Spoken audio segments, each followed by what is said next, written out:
সকাল বন্ধুরা, আমার গবেষণা উঠে পড়েছে। এই দেখো, সবাইকে বলে দাও শুভ সকাল। আর হচ্ছে এই যে আজ মঙ্গলবার দুধ বানিয়ে এলাম। আর হচ্ছে গিয়ে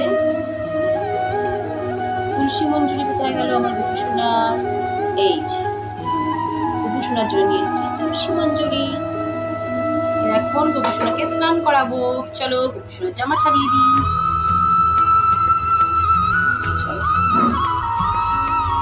এই যে আমার গবেষণা রেডি, স্নান করবে। চলো স্নান করি।